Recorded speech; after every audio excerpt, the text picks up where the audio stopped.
history of somebody who has one form of malignancy or the other, don't be scared. Come to the hospital. We will give you the required attention. I know in Nigeria, most of the factor is the cost. People come to the hospital and they don't want to talk about, this is expensive. If I come, they are going to charge me, I'm going to pay for this, this, and this. And they go to extreme measures. Don't let that bother you. Together, all the actions matter. Join hands to end cancer.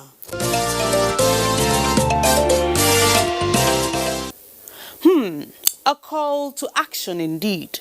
Proper understanding and adequate medical attention should be the watchword. Thanks, Ifoma. And with that, we conclude this week's edition of The Correspondents. Many thanks for being part of it. We'll see you again next week. You can follow our Twitter handle at FUOLUA-NTA Correspondence. Don't forget to use the hashtag NTA Correspondence whenever you make a comment or ask a question. And a quick reminder that COVID-19 is very much around us. Continue to abide by government regulations and safety protocols, and more importantly, wear a face mask properly. Take responsibility and stay safe. Bye for now.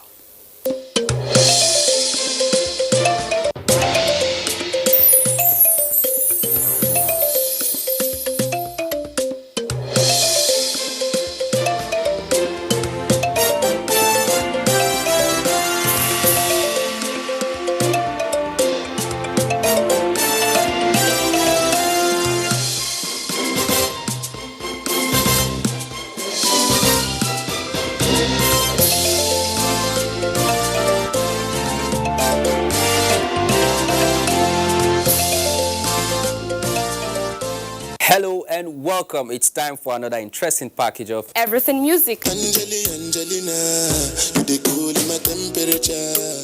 If you call, I go come deliver. This is Talking Movies. In times of old, the world was full of wonder.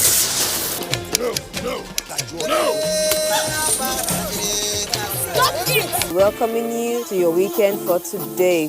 Arise, oh compatriots.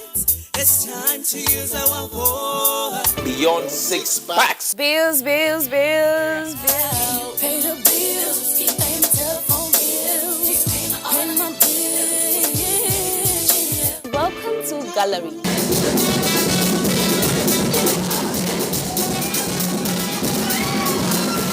Me and my paddies. London for what? London for medicine. Medicine for what? Medicine for coffee. Are you sickness? To our illness. Welcome to Gist Zone. Alright, my name is the Eselusien Wego One. Ona nyokoko nyonyo.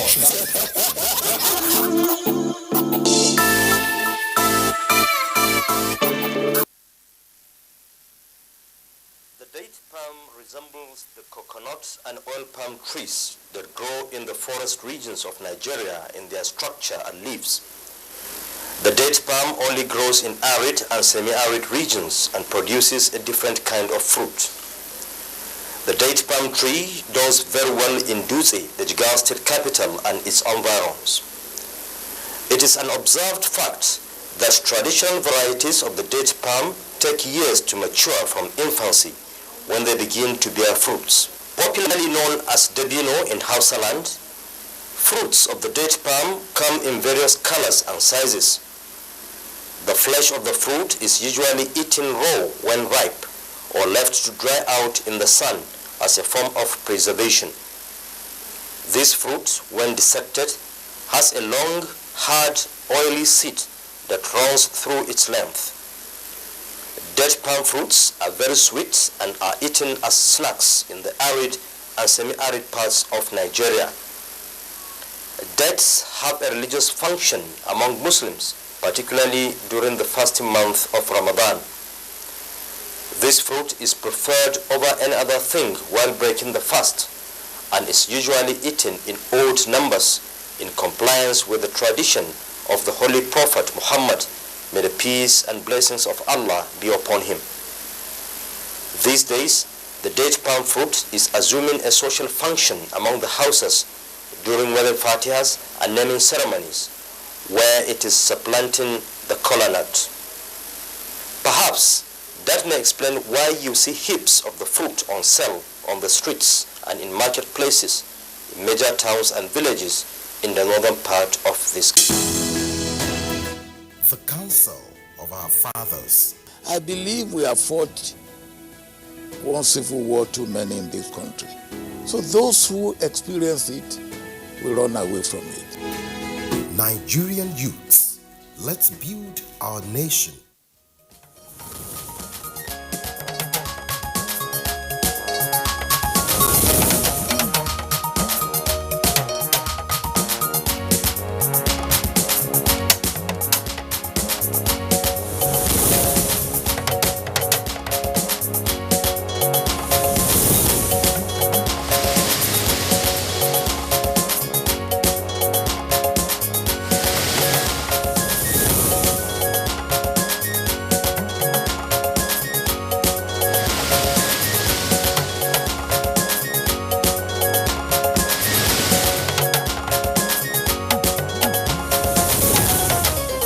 Just to expand the national grid in order to house sustainable supply of electricity. Federal Executive Council approves power stations in Kano and Benue states. We need to fully participate. All women are asking for is a enabling environment. Senate to strengthen legal backing for women empowerment. The order to close 3 of the 5 international airports in Nigeria. House of Representatives urges reopening of Nigeria's international airports. On Good Morning Nigeria today, as the world marks World Kidney Day, we shall discuss living with kidney disease.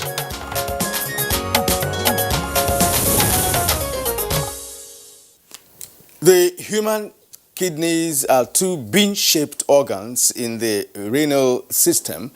They help the body pass waste and urine. They also help filter blood before sending it back to the heart.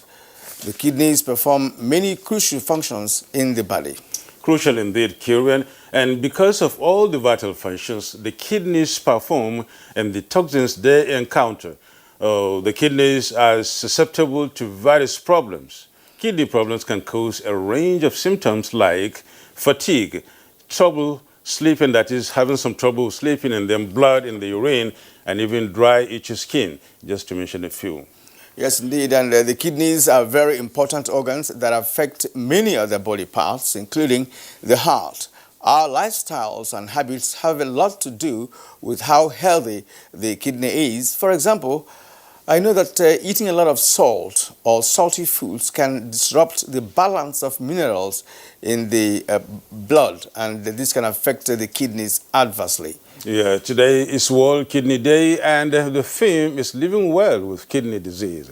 It is celebrated across the world to create awareness about risk factors, preventive measures, and how to live with kidney disease with the objective of increasing kidney health for all. Yeah, Leonardo, but some of us who are not professionals, may question the issue of the theme of this year's World Kidney Day, living well with kidney disease. So, I mean, it sounds oxymoronic somehow. Exactly. Yeah. And in the course of the show, we'll be able to find out from our guests, why the theme that they've chosen for this year. All right. Now,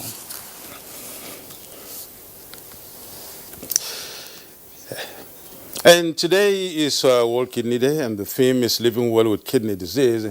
This is celebrated across the world to create awareness about risk factors, to prevent and preventive measures, and how to live with kidney disease.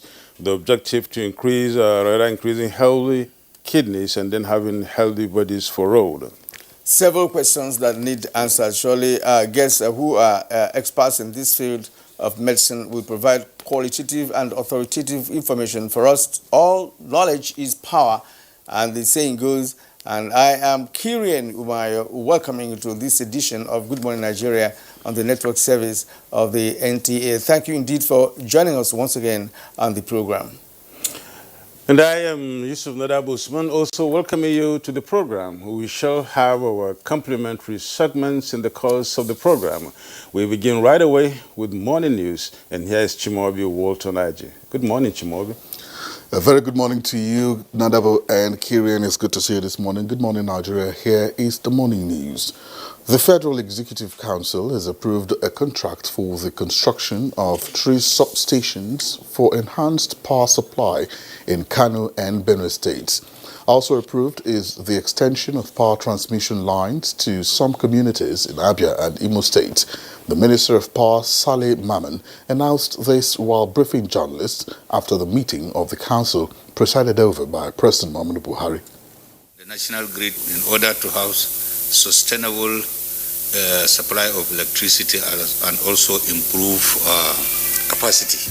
Before now, there's been complaint that more power is being produced than is being wheeled out. So all these contracts is about improving the capacity of the TCN. Apart from socio-cultural impediments to women emancipation in Africa, and Nigeria in particular, there are legal hurdles that have worsened the ugly situation. But the barrier is on the verge of being dismantled as the Senate has resolved to amend all laws against gender parity and domesticate all treaties on gender equality. Is challenged to amend the Nigerian Constitution and include gender parity and enact laws that will improve the lot of Nigerian women and girls. We need to fully participate. All women are asking for is a enabling environment. Those in favor of Para 6 say aye. Those against any the ayes. The Abuja and Lagos airports are for now the only 2 in Nigeria operating international flights. The House of Representatives is urging the reopening of the international wing of 3 others as their continued closure is affecting the economy. It was reported that the issue was a main feature at plenary on Wednesday. International airports in Nigeria, effective from Saturday, 21st March 2020. Malam Aminu Kano International Airport, Kano, Makia. Akanu Ibiam International Airport, Enugu, in Enugu State. Port Harcourt International Airport, Omuaga, in Rivers State. Nigeria's digital switch over from analog to digital broadcasting is a project that will be pursued to its logical conclusion. This is the position of key players in the process.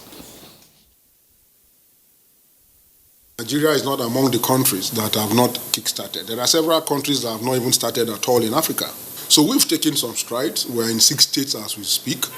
We have done what is critical to the process in terms of delivery of platform. Today, there are 13 set-top box manufacturers in Nigeria. Only a few of them, have set up their factory. More is waiting.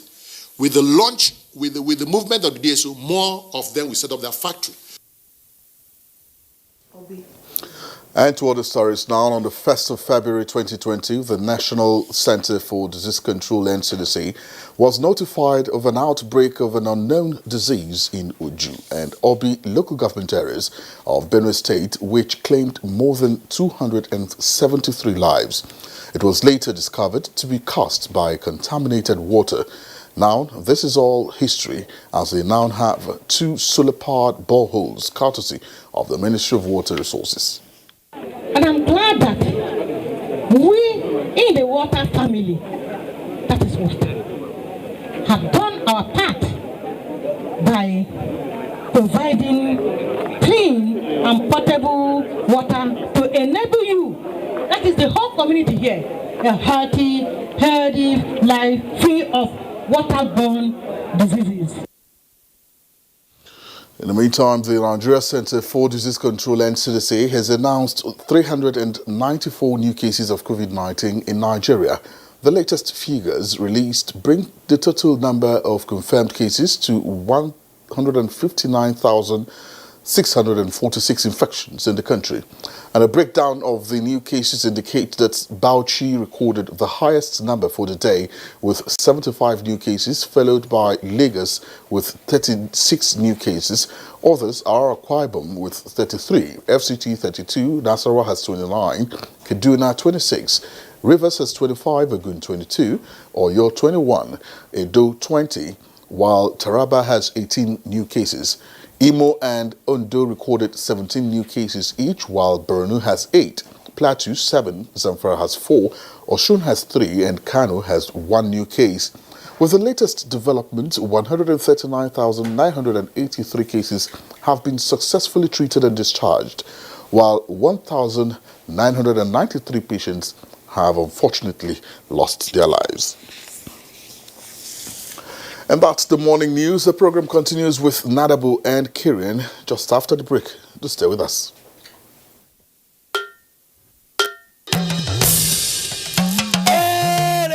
I bring you wonderful news. The village headmaster is coming back to your screen. Mo wire abi mi o wire. Teacher no mo, a fẹ́ lọ wá nǹkan jẹ. Teacher jọ̀wọ́, a fẹ́ lọ wá nǹkan jẹ. Ọmọ onírẹsì ti dé. Ajebo na better school for Las Gidi. Not be all this on a rugged yes school for Ijabi. I don't know for you. Second, it's called Oja Village. Kadesi, we no happy at all. And I know that even you too, you are getting a lot of orders too. Hey, we are trying, shao. Sweep her leg out. She was standing there. Sweep it. I love you so much. And how did I give you the impression that I was interested in that position? 50-year anniversary. You mean anniversary? I talk with that now. Not for me. Not for me because of Pamio.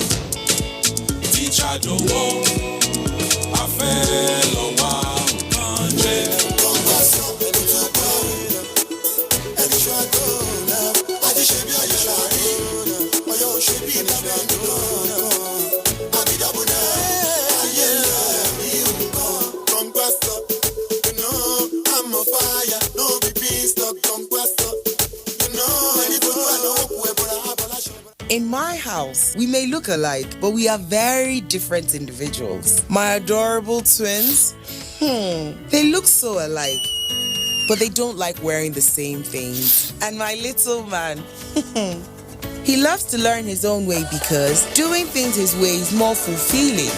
Everybody believes their way is best. That's why Golden Penny Pasta is our favorite meal. It allows me to satisfy everybody just the way they want it. Golden Penny Pasta, made with durum wheat, is tasty, nutritious, a source of protein and fiber. Golden Penny Pasta, your way is best.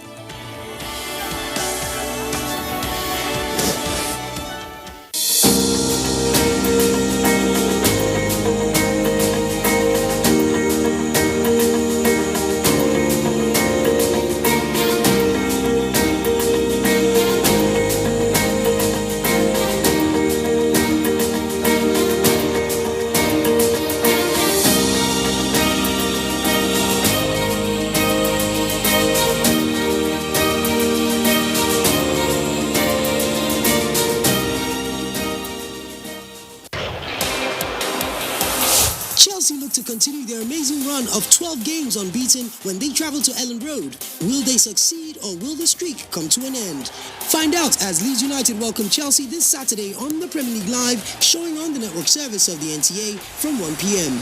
The Premier League Live is brought to you by Axis Bank, Babai Jebu, Lipton, and Close Up in association with Gold.com. You're watching Good Morning Nigeria, reaching you from the studios of Nigerian Television Authority. Next on our program is the newspaper review.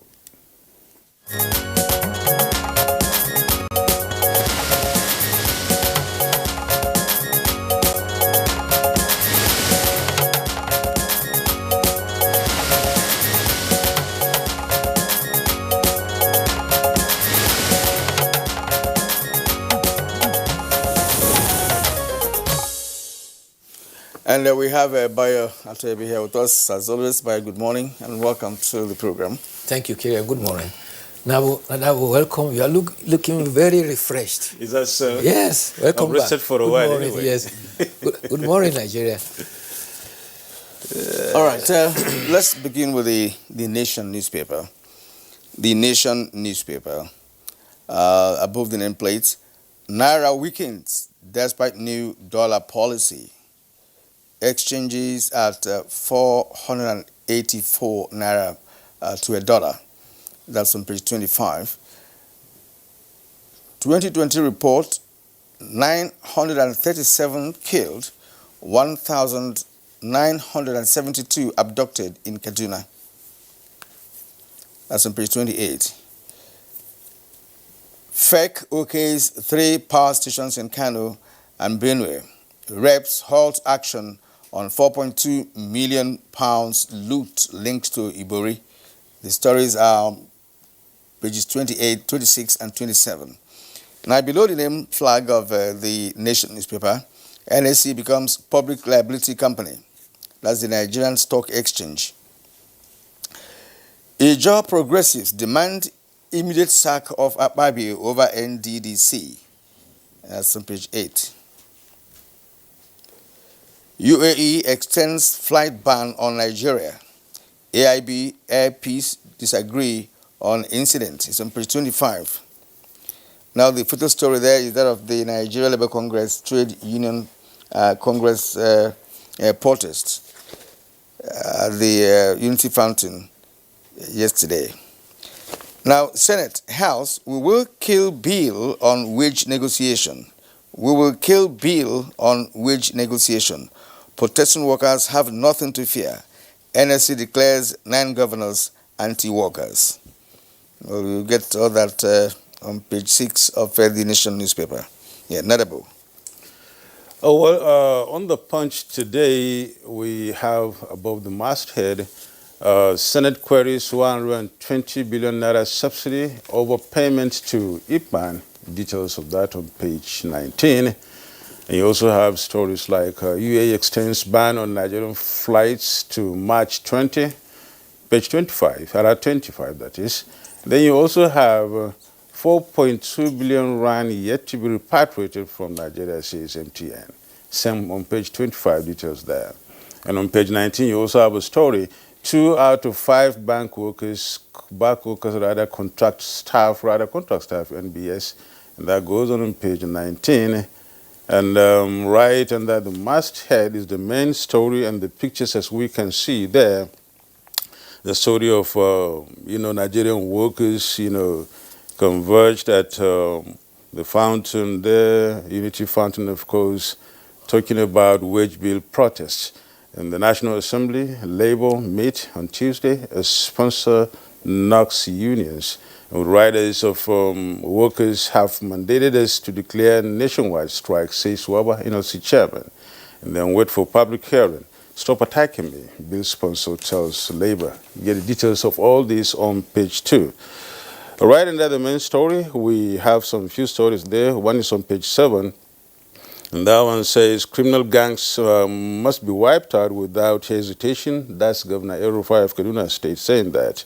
And on page 4, Adamawa pastor arrested over hotel bills while working for Atiku. And then Taraba Poly panel, Ishaku's weapon to kill my political career, says House Representative member. And then there's on page 11. And below, right under there, we have majority leader that is carpets Senate for dumping reps bills. Details on page 11. And then on page 26, my greatest humiliation was being beaten, crying in front of my abducted daughter, says a victim of abductors there. And on page 8, lastly, using Ibori loot for Lagos-Ibadan Expressway, Abuja Kano Rail Line, unjust, says Saga. Bayo? Thank you. Let's start with the human interest story. It's all about Malam Ilya Gwaram, a father of one of the 279 Jangebe Junior Secondary School girls who was adopted and saw his father, who has been in captivity for 3 months. The father said the girls were very courageous And as they sat near him, he told one of them not to tell her daughter not to show any sign that she knew him because they are both going to be in danger. She says the girls were very courageous and she had to weep because she feared that her daughter could be killed.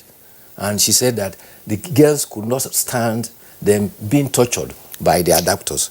And she also said in spite of what she has gone through, he will still allow the daughter to go to school because if it's not for her education, she probably would have reacted upon seeing her and his life would have been in danger.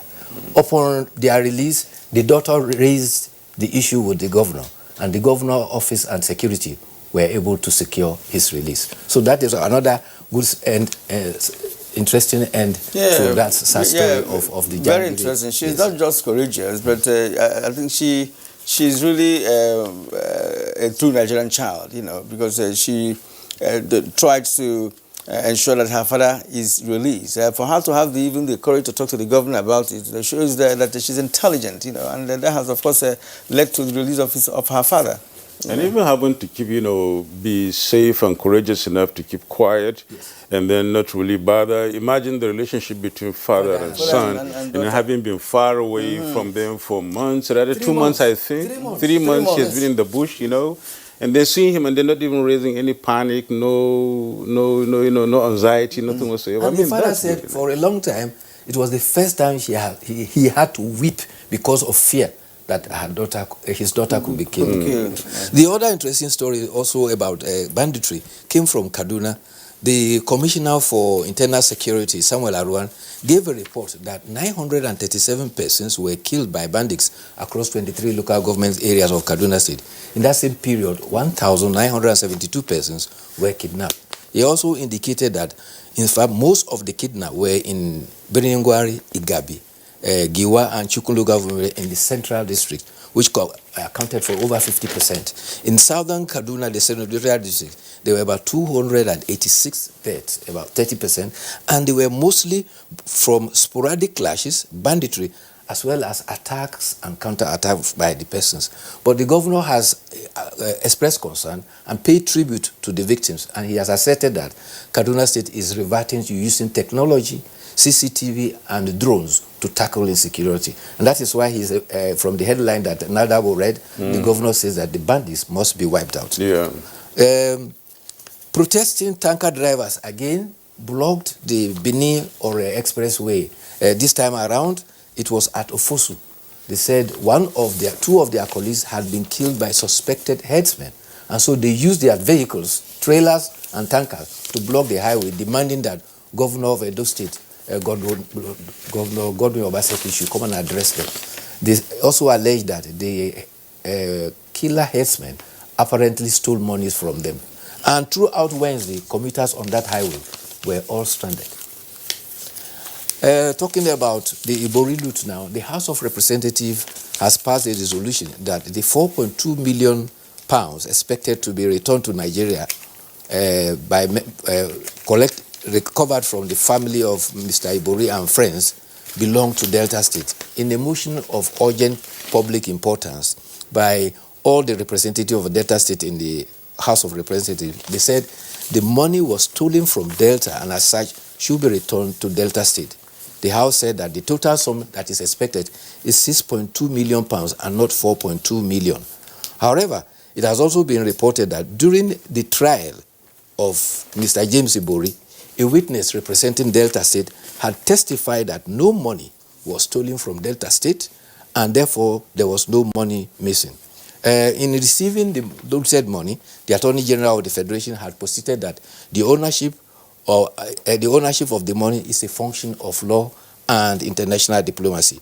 He said the convicted cases breached a federal law and the parties to the case for repatriation were national and not subnational. But the Tribune also reports that when funds were seized from Joshua Darie of Plateau State, the funds were returned to Plateau.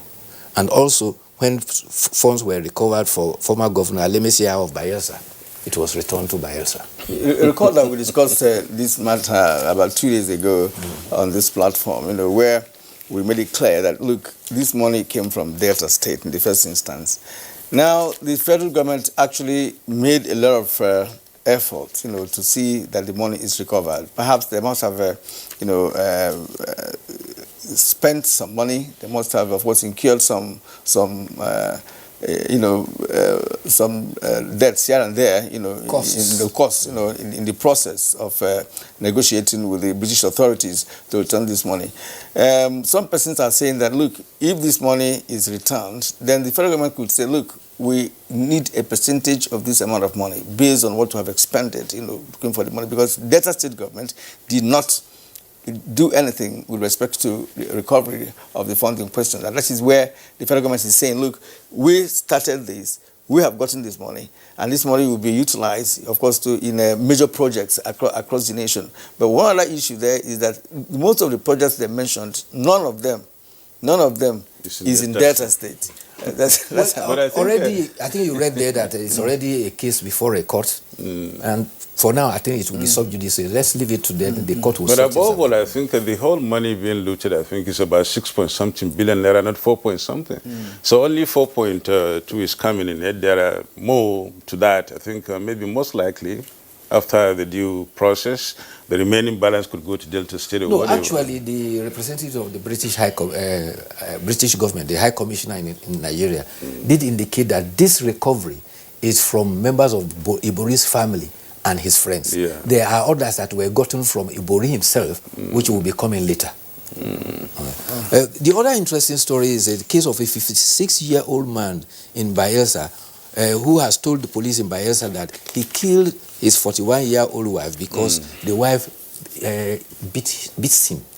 They are in farming business, and each time they make profit, the wife sells it, but the wife, according to the man, does not account. And whenever he asks, because the wife is stronger than him, the wife beats him mercilessly. Unfortunately, he used a pistol on the wife. Unfortunately, the wife died. He tried to commit suicide, but the neighbors came to his rescue, and he's now being held to account for the cost. They've been married for 41 years, and they have 5 children. 30 of the 41 years. 30 years. They've been married for 30 years, and they have 5 children. Sad, isn't it? It's really domestic sad, violence. It's really sad. It's very sad, Sad. They're not newlyweds per se. Exactly. 41 years is enough time to blend and then feel like you're. The wife is 41. They've been married for 30 years.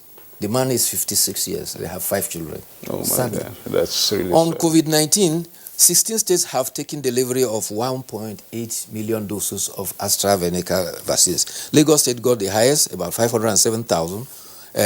Kano got 200,000. Kaduna and Ogun State got 100,000 each. So far, 1.8 have been distributed. Some governors have already been vaccinated. They include the governors of Kaduna, Osun, Ondo, Nasarawa.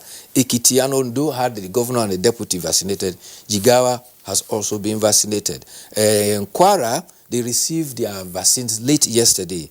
Delta is to launch the vaccines in a vaccination tomorrow. Well, that's great. Thank you so very much, Bahatiebe. Thank you so much for being part of this program this morning. Thank you. You're watching Good Morning Nigeria. We'll show you back in a moment with more on this program. Stay with us. The counsel of our fathers. My advice to these young people is please do not take us back to those harrowing days. You probably do not know what it is. Nigerian youths, let's build our nation together.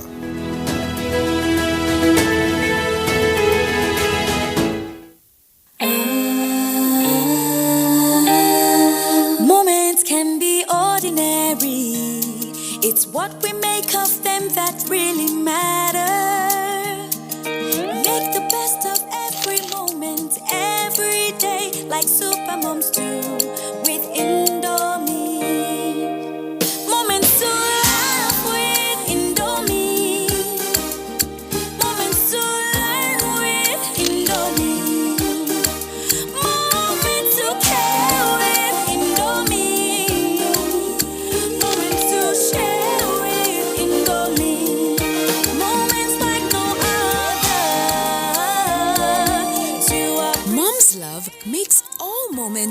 beautiful. We celebrate the selfless love served over the years by our amazing moms. Happy Mother's Day from Indomie. Indomie noodles, tasty nutrition, good for you. Nigerian youths are about the greatest assets the country has at the moment. It is therefore not surprising that the administration of President Muhammadu Buhari is strategically responding to the yearnings of the youth through multiple projects and programs. Youth Entrepreneurship Support Years by Bank of Industry, the Youth Investment Fund by the CBN, and several other conditional cash transfer programs. Recruitment of 774,000 social workers, majority of whom are youths, and so many other projects that are beneficial to youths directly or indirectly. If the administration can do all this, definitely with a degree of patience and time, it can achieve more. Nigerian youths must come together to say no to terrorism, no to vandalism, and no to all disruptive tendencies. Hashtag Youth for Greater Nigeria. Pacifying the youths, unifying the nation. These days, people get their news and information from more media sources than ever before. Some of the news and information given are fake, unverified, doctored, and manufactured to create confusion, stir disaffection, and cause disunity. Before you believe or share any news, ask yourself, is this real? Is it from a credible source? Is it verified or verifiable? Fake news is dangerous. Whether you do it for fun or for political gains, real people can get hurt. Fake news, don't create it, don't spread it. This is a public service announcement from NTA. The second wave of the coronavirus COVID-19 pandemic is upon us. To safeguard lives of our people, government has signed the Health Protection Regulations, which makes wearing a face mask mandatory in public places. Wear a mask. Keep social and physical distancing. Avoid crowded places. Wash your hands regularly with soap and clean water. And use hand sanitizer. COVID-19 is real. Do not be infected. Do not spread it. This message is brought to you by the Nigerian Television Authority, NTA. Chelsea look to continue their amazing run of 12 games unbeaten when they travel to Ellen Road. Will they succeed or will the streak come to an end? Find out as Leeds United welcome Chelsea this Saturday on the Premier League Live, showing on the network service of the NTA from 1 p.m. The Premier League Live is brought to you by Axis Bank, Bye Jebu, Lipton, and Close Up in association with Gold.com. All right, you're still watching Good Morning Nigeria on NTA Network Service. Now, to kickstart our conversation on living with kidney disease, here is a background report put together by Oyeyemi Ajayi. How important is the kidney? What are the functions? What happens when there is a problem with it? These are some questions many don't have answers to. Maybe they are oblivious about its function. The kidneys are a pair of bean-shaped organs on either side of the spine, below the human ribs and behind the belly. Each kidney is about 4 or 5 inches long, roughly the size of a large fist. It filters the blood and removes waste, control the body fluids balance, and keep the right levels of electrolytes. Each kidney has around 1 million tiny filters called nephrons. However, the function of the kidney cannot be underestimated, as a problem of any kind becomes a life-threatening one. The magnitude of problem of chronic kidney disease (CKD) is enormous, and the prevalence of kidney failure is rising globally. Currently, CKD, which is the chronic kidney disease, is emerging as a worldwide public health problem. The World Health Report 2002 and Global Burden of Disease Project reports show that diseases of the kidney and urinary tract contribute to the global burden of diseases with approximately 850,000 deaths. Chronic kidney disease represents the 12th cause of death and 17th cause of disability globally, while in Nigeria, it represents about 8 to 10% of hospital admission. The burden of chronic kidney disease is therefore not limited to its impact on demand of renal replacement therapy. It is propelled by the huge cost of provision of health care services for these patients. The cost of care of kidney disease is quite an expensive one, such as the cost of dialysis, nephrectomy, nephrostomy, lithotripsy, and transparent services, amongst others. Health experts have on ways of protecting the kidney, which include staying hydrated, eat healthily, watching the blood pressure, staying off smoking or drinking too much alcohol, as well as staying slim. Now, how possible is it for someone to religiously stick to these protective tips for the kidney, looking at the daily activities of many? This is one of many questions guests on NTA's Good Morning Nigeria will be answering shortly. You're watching Good Morning Nigeria, and of course we shall be discussing this morning living with kidney disease. Joining us here in the studio to discuss the topic in Abuja is a consultant, physician and nephrologist, Dr. Sali Ibrahim Kwefa. Welcome to Good Morning Nigeria, Dr. Sali. Good morning. Thank you. Thank you very much. We also have joining us from our kind of studio a consultant physician and nephrologist, head nephrology unit, that is Amunikano Teaching Hospital, and as well as Secretary General Nigerian Association of Nephrology, Professor Aliyu Abdu. Many thanks for joining us, Professor. Many thanks for joining us, Professor. Good morning, all, and happy to be with you. Still joining us from Enugu studio is another consultant physician and nephrologist from the College of Medicine, University of Nigeria, and a member World Health Organization Task Force on Transplantation and Organ Donation. Professor Ifeoma Olase, welcome to the program. Acknowledge you as have joining us via Zoom from Lagos, head nephrology, Lagos State University Teaching Hospital, and Vice President, Nigerian Association of Nephrology, and President-elect, Transplant Association of Nigeria, Professor Olubenga Awobusuye. I hope I got that correctly. Good morning and welcome to the program. Okay, all right. The Prof will be joining us much later in the course of the program. So, gentlemen and lady, you're welcome to the program.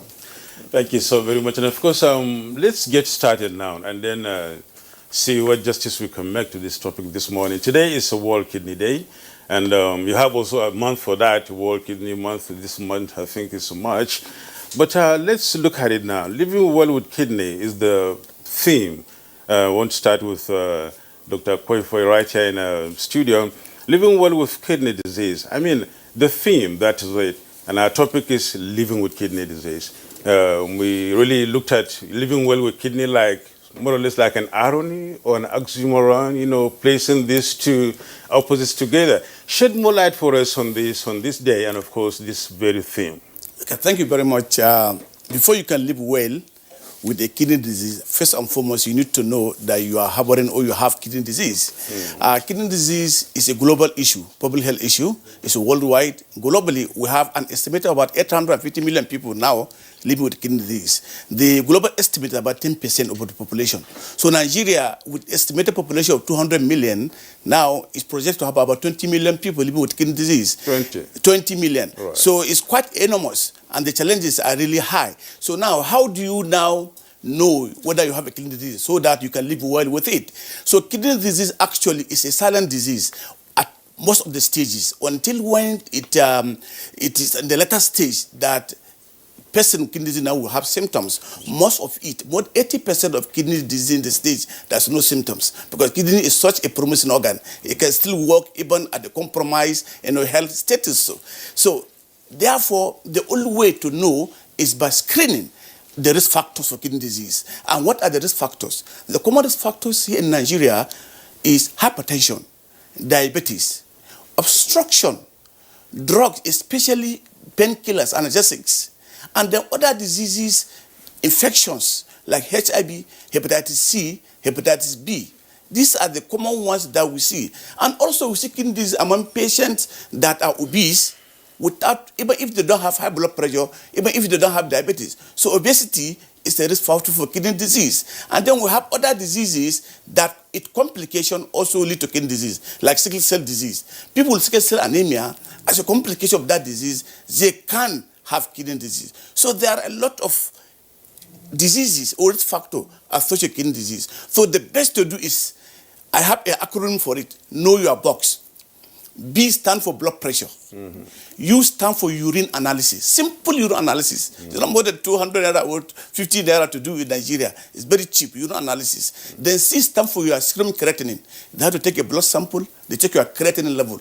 This is an indirect marker for kidney disease. Then S, of course, is blood sugar level to know whether you are diabetic or not. Let's get this thing straight now. Okay. Living with kidney disease, I think we've somewhat jumped the gun, but let's just get started properly. What is a kidney disease, so that people can now understand, before the risk factors come in, what is the kidney disease, or what are kidney diseases? So, kidney disease is a disease of the kidney that affects its function, its structure, and these functions are excretory, that's excreting waste product, regulating water so that we don't get overbloated with water we eat, that generally excreting product, waste product. So these are functions of the kidney. So any disease that affects this function of the kidney that lasts more than 3 months is considered to be chronic kidney disease. And what I mentioned are the risk factors that can give chronic kidney disease. As I said earlier, it is a silent disease unless and if you subject yourself for screening. You will know until when it reaches a very late stage that you become symptomatic. Most of it is what? Asymptomatic, no symptoms whatsoever. So screening is the key. So before now you live well with it because we have 5 stages, 1, 2, 3, 4, 5. 4. From 4 you have symptoms, most people. But most symptoms will come at 5. So 1, 2, 3, and half of the 4, no symptoms. So how will you live well with it? So you need to know you have a kidney disease. Then when you know kidney disease, then now you will have to live well, is to avoid things that will cause deterioration or decline in the kidney function. And there are many of them. So invariably, many persons may have the disease without knowing. Of course. Or unless you go out for tests. Yes. Specific tests for kidney disease. Yes. All right. Thank you. Let's go over to Professor Ali Abdu. Professor Abdu, the role of kidneys in the entire body chemistry has been established by Ibrahim Kwafia here. And we would like to know, why is this very crucial organ in the body so susceptible to diseases? Is it because of the nature of food we eat or lifestyle? What are those major behavioral patterns, that could lead to the failure of the kidney, or rather kidney disease? Kidney disease. Thank you very much for the question. You see, kidneys are the clearing house of the body. Kidney and liver clears all the waste products of metabolism.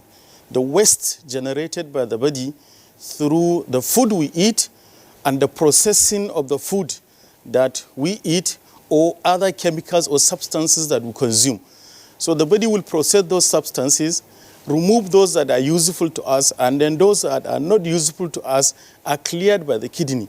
The bunch of the blood flow from the heart goes to the vital organs, brain, liver, and the kidneys. And it is at the kidneys that the kidney filters out those things that are not needed by the body. Those substances that are toxic to the body are excreted through the urine out of the body, or sometimes are further processed by the kidney and then made into simpler units and then reutilized by the body or excreted through the urine eventually. So you can see the kidney plays a vital role. So if there is decrease in the function of the kidney in terms of removal of those waste products of metabolism, those products accumulate in the body. And when they accumulate in the body, they are passed into other parts of the body and they cause problem. That is why when the kidneys fail, almost all the other organs of the body are affected. It can affect the brain and cause what we call uremic encephalopathy. The patient can have distorted level of consciousness. They can even have convulsions, and they can go into coma and become comatose and unresponsive to common stimuli. They can affect the heart and cause pericarditis and cause diseases of the heart and eventually cause the heart to fail. They can affect the gastrointestinal system and affecting the appetite and inability to utilize the food that we take. It can affect the bones through what we call mineral bone disease, and it can affect the blood vessels. It causes them to be stiff and then calcified and causes problem in the blood supply to other organs of the body. So you can see kidney is involved in almost all the activities of other organs of the body. That's why it's very important. And because of this vital role that it plays in clearing waste products of metabolism and other waste produced, it is prone to being damaged at any point in time. And God Almighty has created us two kidneys in His infinite mercy to us. But we later found out that even half of one kidney is enough to sustain life. That's why what Dr. Koifa is saying, at the early stages of kidney disease, the function is not disturbed. So you can see somebody with kidney disease, but he's able to contain the disease at early stages. The other remaining part that's unaffected of the kidney try to function at extraordinary capacity to compensate for the loss of the kidney function. That is why people are able to donate one kidney, and they live well. So it is this ability of the kidney to compensate for a small loss of function that allows one to donate one of his kidneys and continue to live well. So in a nutshell, kidneys are very vital organs in the body, and their function affects the function of other organs also in the body. Loss of kidney function causes problem into the whole body, and especially distortion of function of other organs of the body. And kidneys do not only function through the removal of waste product of metabolism, they are also vital in the formation of blood. For example, when there is low blood supply in the body, the kidneys sense it and produce some substances that inform the bone marrow that the level of the blood in the body is low. There is a need for production of more blood. Therefore, kidneys function in the regulation of level of blood in the body. Likewise, in the control of water, fluid, and electrolytes. If the water level is higher than required in the body, the kidneys function by excreting the excess water. So person go and pass a lot of urine to reduce the excess water in the body. Likewise, when there's dehydration or there's lack of water in the body, the kidneys function by regulating that, by reducing the amount of water lost through the urine. So the urine volume will be reduced to further conserve the amount of water in the body. So by doing that, it regulates the amount of water. Likewise, electrolytes. There are some small elements in the body that assist in functioning of the other organ system. These are called electrolytes, like the sodium, the potassium, the calcium, and phosphate. All of these are regulated by the kidney. And you know the function of the phosphate and especially vitamin D function in the formation and well-being of our bones. So if the kidneys are affected, the metabolism of this phosphate are affected, and the normal function of our bones is affected. And we can get bone diseases, and we can get fractures and other things. So we can see the importance of kidneys to us and our system at large. Thank you, Professor Aliyu. Thank you so much for that insight. It seems you've taken us through what kidney is and its importance in the body. It seems as if the kidney, it's life itself, if I may use the word, because it seems like it is everything in the body. But all the same, let's look at this very organ again, Professor Ifeoma Olasie. Let's get down to it. Professor, being the clearinghouse, and of course, as Ali Abdi said. It is almost everything, it touches almost everything, it affects almost everything, and the moment it gets, some problem, the body feels it. Do you really have much more to tell us about the kidney? If no, or if you can just shed a little bit of light on that, can you tell us more of, or much about what Dr. Kwayufa Elias said, talking about the 5 symptoms of the 5 stages of symptoms, that 4 could not be so much noticed until when you reach the 5th stage? Thank you very much for your question. But because I know that this year's World Kidney Day, the theme is living well with kidney disease. What we want to project is the patient and their symptom management. We want to look at how the patients feel, their pain, their stress, their suffering. We don't want to talk so much about what we doctors do. If you were able to go through the themes for the past 16 years, you would find out that this is the second time we're kind of taking this thing back to the disease, patients that have the disease per se. So I want to redirect us a little bit so that we can talk what is important for this year's kidney disease theme. The idea of this year is to show that if you have kidney disease, it's not the end of the world. I know that in our environment, we may not have all, but you will still be able to live well. We want to empower the patients. We want to empower their care partners to realize that is not actually a death sentence. Patients that go on dialysis need to know that they can live and achieve some goals. It's not as if life has finished.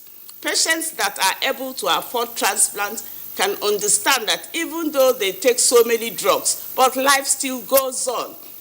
We kind of want to project that kidney disease is not the end of the world. So now that I've set that table, I'll go back to your question. Yes, we have classified kidney disease into 5 stages, just to make it relatable to other people or other non-nephrologists to understand, or patients to understand the various stages and when it is really bad. Our main idea is not to get our patients when they are really bad, when we cannot do much. We want to get patients early enough when we can intervene to preserve whatever function they have, intervene to restore whatever function we can. If we can't, then we move on to substituting the functions of the kidney. And when we talk about substituting the functions of the kidney, we are talking about putting the patients on dialysis or having them on transplant or using a whole lot of drugs to supplant those functions the kidney do. You heard them talk about anemia. Yes, they are low blood in the system, which is called anemia. Yes, it happens because, like Professor Aliu had mentioned, there's a substance the kidney produces which is very essential in making blood. It's like when you're making your soup or cooking your jollof rice, you don't have the proper ingredients to make it, then you're not making jollof rice. So we need that particular ingredient to be able to make blood correctly. If you don't have it, you can't make blood correctly. The same thing happens to the bone. There's a particular ingredient that the kidney supplies or sees that it comes to be so that the bone is well formed. If those things are not there, the bone will not be well formed. So the kidney, in a way, is a powerhouse. It's really a powerhouse. Apart from removing wastes, you know what can happen. I often give this analogy. If kitchen and your sink is blocked, what happens is that every dirt that you now wash into the sink will do what? Flow back into the house, and that's what happens with the kidney. If it's not able to excrete waste products, those waste products will remain with you, and they cause a lot of symptoms. They cause a lot of discomfort for the patient. So once again, want to emphasize our theme for this year, which is living well with kidney disease. I remember when we were coming up with that theme, because I'm part of the I'm a member of the International World Kidney Day Steering Committee. We have membership from various parts of the country. and I'm from Nigeria. We have from US, we have from Hong Kong. And we're talking about what this year's theme would be. And we mentioned this. I said to them, in Africa and so many low-income countries, it may be, there was a different way we constructed it. I said it may be read differently because actually, indeed, so many people that have kidney disease suffer in these environments. But that notwithstanding, we wanted to bring out the fact that some forms of kidney disease, like if you have a nephrotic syndrome, which is a kidney disease, we can intervene and give you medications that can prolong life for you, stop the kidney disease progressing. So apart from chronic kidney disease or end-stage kidney disease, there are other forms of kidney disease where we intervene and the patient is able to live very well with fairly well-functioning kidney. So it's not all gloom and doom.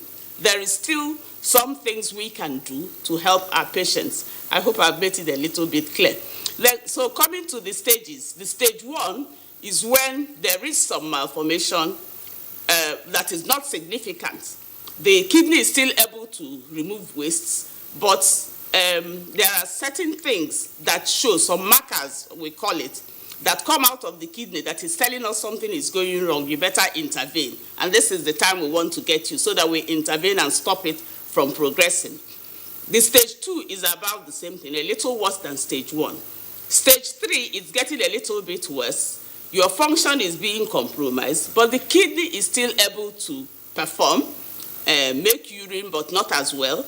Some stuff can accumulate, but not too high. At this point, we need to come in again and do the needful. Control the risk factors like controlling your hypertension, dealing with your diabetes, telling you how you need to take a lot of fluid to flush out. When your bathroom sink or your kitchen sink is blocked, what you do is to flush a lot of water through it so that you flush the debris. So it's the same thing with the kidney. By the time you're getting to stage 4, it's getting almost to the last stage. We want to intervene again to help you with other things, give you the things that will help you make blood, help you with the things that will make your bone form well. By the time you get to end stage kidney disease, which is the stage 5, that is when we come to substituting the function of the kidney. So if you're going to go back with anything, we want to get you at an early stage. At that early stage, we can prevent you. We can at least prolong your life. We are not God, but we can help. Thank you. See, from all indications, this is an organ that has a multifaceted function in the system, and whenever anything happens to it negatively, then the entire system collapses. That's what we're able to deduce from all your contributions this morning so far. But let's bring in Professor Olubenga Awobushuyi. Okay, we can get him right now. We seem to be having issues, of course, with the line, network linking him. Okay, so let's come back to Abuja here, where we have Salihu Ibrahim Kwaifa. Now, we listened to Dr. Lassi, and talking about the stages we're talking about. Now, what is the prevalence of kidney disease in Nigeria, for instance? And I also wanted to speak on the issue of the facilities we have for treatment of kidney in Nigeria. I know some of your professionals are already in the know of what we require for the treatment of this disease. Do we have those requirements that we need to treat the disease in Nigeria? Yes, the prevalence of kidney disease in Nigeria is put at 10%, but the exact burden is not known because of lack of data. But most places, if you look at the regions, most regions will give you between 10 to 13%. Northwest, northeast, north central, southwest, south, and southeast. So on average, globally, we take 10% as a prevalence. And that's why earlier I said, on average, we have estimated 200 million. It's an estimate. So 10% of 200 million, that will be about 20 million. So it's estimated that about 200 million Nigerians are living with the kidney disease. What we see in the hospital is just the tip of an iceberg. Most people, they don't come until they have symptoms. And you start having symptoms, most cases, late stage of 3, 4 stage 4 and 5. Because that's where the kidney is highly compromised. It cannot function. Yes, I'm happy to tell you that in Nigeria, we have reached the peak of kidney care, because the highest you can do for any organ that fails is to substitute to give another organ. And that thing can be done readily in our public hospital as well as private hospital in Nigeria. So as far as kidney care is concerned, we reach the peak. We can do everything. Everything, we can do everything. We can transplant you. You have a lot of dialysis. But the challenges are high cost of these interventions. Even substituting the kidney function, we have to give you that substance that kidney produce. The one that makes you to produce blood is expensive. Even vitamin D that we use, because kidney also produce vitamin D that will affect the bones. So that one is less cheap. Then you have a lot of drugs to control other things, hypertension, if you are diabetic, whatever. And we shouldn't forget also the other things that can further make the kidney to deteriorate in function, like cigarette smoking, like lack of blood pressure control, like that of lack of diabetes control. People that are obese, overweight, then they need to lose weight. So a lot of things, and to avoid also taking drugs that can actually damage the kidney, like painkillers. Most painkillers damage the kidney. So you don't take them on your own. You take them under prescription. Unless the doctor knows the status of your kidney. Now, before can give you painkillers for a long period of time. Short period, usually they don't do much, but long period of time. Somebody have chronic backache, he need a long analgesic, or some hip issue or hip issue, long analgesic use. So we need to know the state of your kidney, because such painkillers can also negatively affect the kidney function. So, as I said earlier, we have all what it takes as far as kidney care is concerned to deliver in Nigeria. But the issue is cost. So government needs to intervene. NHIS needs to come in. So these are the issues because of cost. Yeah, before we really talk about the cost so much, let me get over to Professor Aliyu Abdu there, and then maybe he can shed more light on what I really want Nigerians to know, because it's all about education now. We're talking about how to educate Nigerians on the kidney, and of course the kidney diseases, and know how better and how well to live with the diseases. When it gets to, Professor Aliyu Abdu, when it gets to the level of stage 4 and 5, it's more or less, as he said, as you would say, therefore, that the kidney is more or less compromised, and maybe some interventions need to be done. But the basic concern here is, if you can prevent it, it saves cost and life so much. Stages 1, 2, and 3 are more or less asymptomatic, and of course, people don't really care much about it, and until it reaches 4 and 5, and then it becomes compromised. How do we take care of that, or how do we prevent that intervention at 4 and 5? What should people do in order to know the status of their kidney before you reach 4 and 5, so that you can now be able to at least say that your kidney is safe?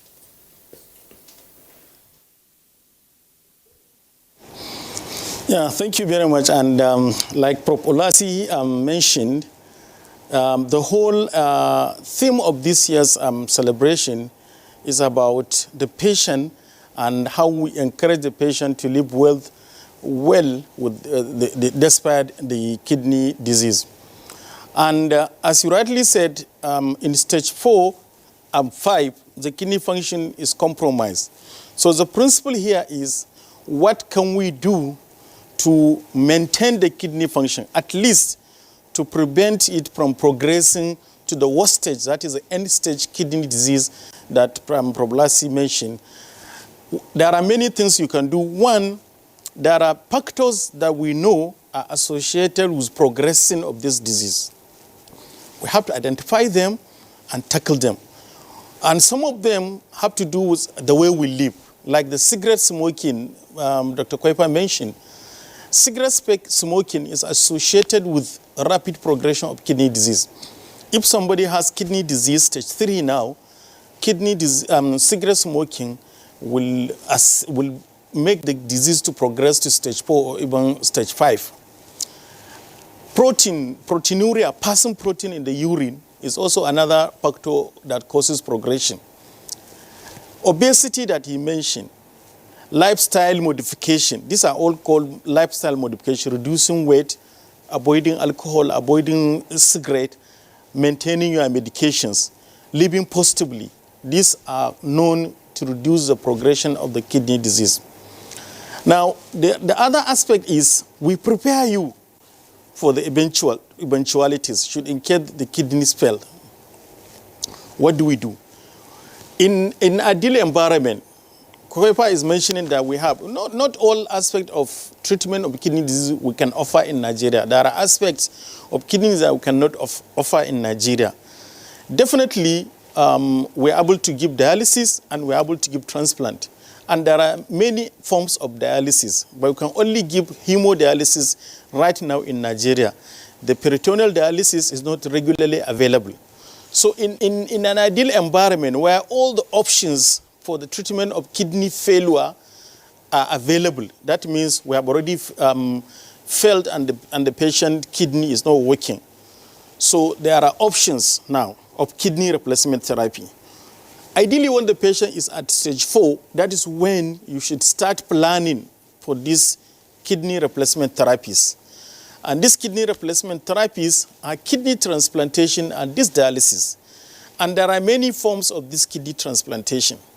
One form is what we call the cadaveric kidney transplantation. Cadaveric kidney transplantation in developed world, where things are working, you indicate whether you are an organ donor during your lifetime. So when you die, or somebody dies, or is on the verge of dying, his organs, not only kidneys, can be harvested and used for treatment of other people that need it, such as the kidneys being transplanted to patients with kidney failure. This is called cadaveric.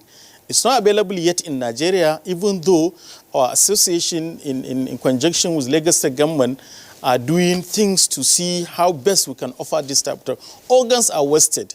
Nigeria is a country of multiple road accidents every day, conflicts, all these things. People are dying and they die with their organs, and these organs can be used to salvage the lives of others. So if Nigeria can put it together, we can have a system that we can use the dying or the dead person to save the life of the living. It will be a welcome idea. The other form of kidney transplant is the living related or life related. As Prophylaxis mentioned, chronic kidney disease is not only about the patient, the care partners, not only the caregivers, the care partners, the relatives, the friends, the family members of the patient are all important, and they need to be encouraged, and they need to be allowed to give the role they're supposed to give in the total management of this patient, so that the quality of life of the patient is improved. That is the aim. The fact that you have kidney failure does not mean that you are being given a life sentence, or does not mean that you should live a wretched life, or that you should forget things, you not enjoy life, or things like that. What we encourage now, especially through the theme of this year World Kidney Day, is to see kidney failure patients as human beings that need to be accorded better treatment, better services. They should be encouraged to participate in life activities. Their care partners should be encouraged also to give their own contributions, so that the overall quality of life of these people is improved through their participation, through the participation of their relatives and families and friends, so that we give them better quality of life. We treat the pains they have. We take not only the kidney disease symptoms, but other things associated with chronic disease, depression, burnout, and things like that. They need to be looked at, and they need to be incorporated in the total management of the patient. This is what we are encouraging. So when the kidneys fail at the stage of 4 is when you start planning for these kidney replacement therapies. Ideally, patient cannot just start kidney replacement therapy. He should be planned psychologically, financially, and even medically. It's supposed to have been planned for starting this type of life. It's just like you are sentencing somebody if the patient chooses to go on dialysis for life, because the patient can have option in an ideal environment, should have the option of choosing what modality of treatment he eventually want to go on with. If he chooses to go on maintenance hemodialysis, it's like you are sentencing the patient to about 4 to 5 hours of life in the hospital 3 times, 2-3 times in a week. It's not easy. You have to consider his job. You have to consider his family. You have to consider other things associated with this going to the hospital 2 or 3 times in a week, assuming that he can even afford the treatment. The financial implication is another aspect of it. So that's at stage 4, you need to start this planning. It's very important. And it's not only doctors can do that, the other healthcare workers are also important in this. The social worker is supposed to come in, the nutritionist is supposed to come in, apart of the clinical services, the nurses and the doctors. So this is part of the management at this stage. So when eventually the patient enters stage 5, that is a kidney failure stage, now you have to plan with end-stage renal disease management, kidney replacement. So it's now that you start, like in Nigeria, we only do living related. So you now start discussing with the family how he can source for a donor for the kidney transplant you're about to give him. So you have to educate the patient how to live with the transplanted kidney, because it's very important. It's not just that you transplant an organ and you leave the patient on his own. There are other ways you should teach the patient on how to take care of the organ that you transplanted to him. Otherwise, it will become a waste. So it's another aspect that it needs to be looked at. And it's not only the patient also here. The care partners are also involved in the maintenance of the allograft, in the maintenance of the transplanted kidney. There are drugs that he should be on. There are lifestyle changes that he need to be advised to keep on so that he live well with the transplanted kidney. And transplant has its own complications also. So you need to prepare the mind of the patient on regular follow-up to the hospital, early signs to detect this complication of the kidney failure, and then his possible involvement in the treatment of this complication of kidney failure. So you can see the planning and the execution of the management of the patient in totality. It involves so many aspects, not only the patient, his partner, care partners, the relatives, the friends, the employers, and everybody is involved. And this, what we are looking at in the theme of this year's World Kidney Day, the patient at the center, the care partners in improving the quality of life of the patient.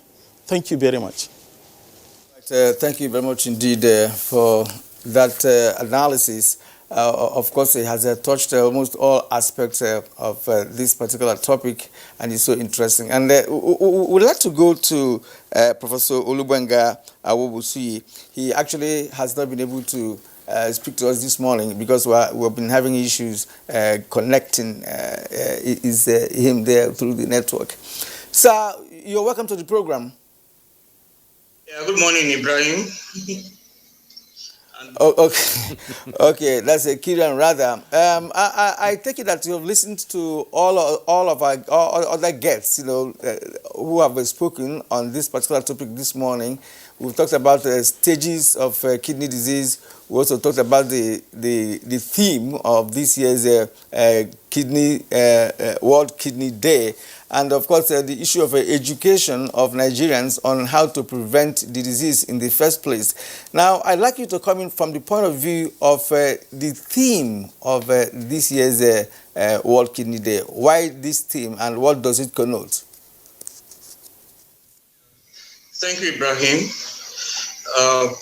We have come to a very big issue in our managing patients. The issue is we tend to focus on the disease itself, getting the patient better, and making the patient physiologically better.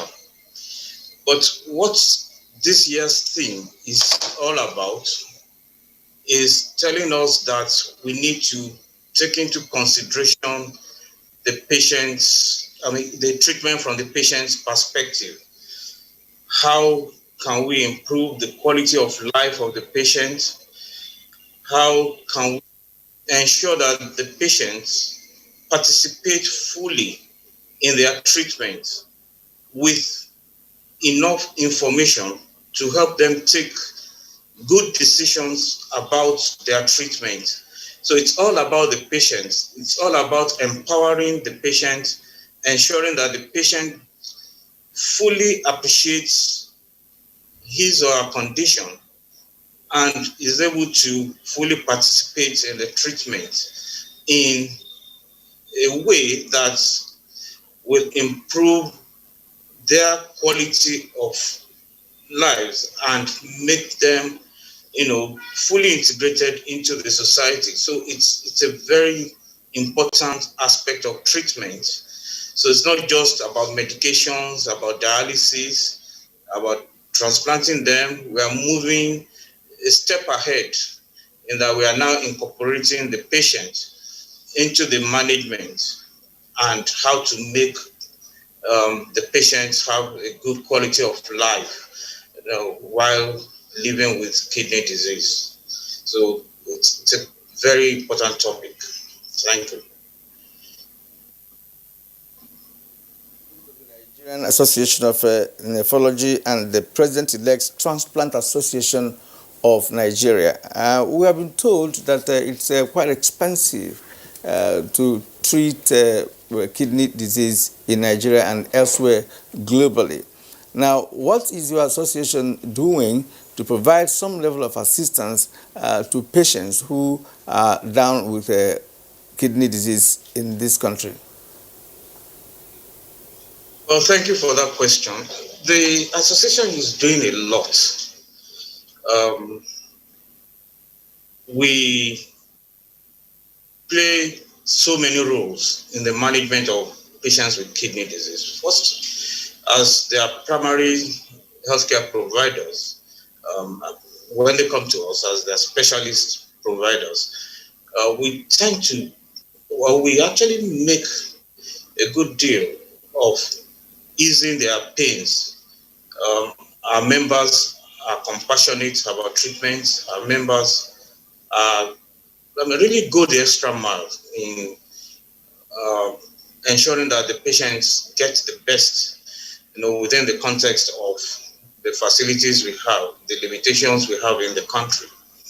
But coming to your question, as an association, one of what we're doing, or what we do, is what we are currently doing: enlightening the public, educating the public, and ensuring that kidney care education is uppermost in the minds of patients or in the minds of healthcare providers. The second thing is we play advocacy roles. We've been talking to governments, state governments, federal governments, the federal government.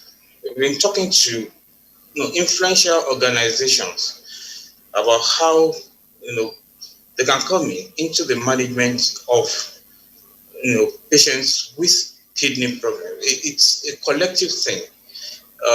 We need to synchronize the activities of the various arms of governments, of private sectors, and a lot of other stakeholders in this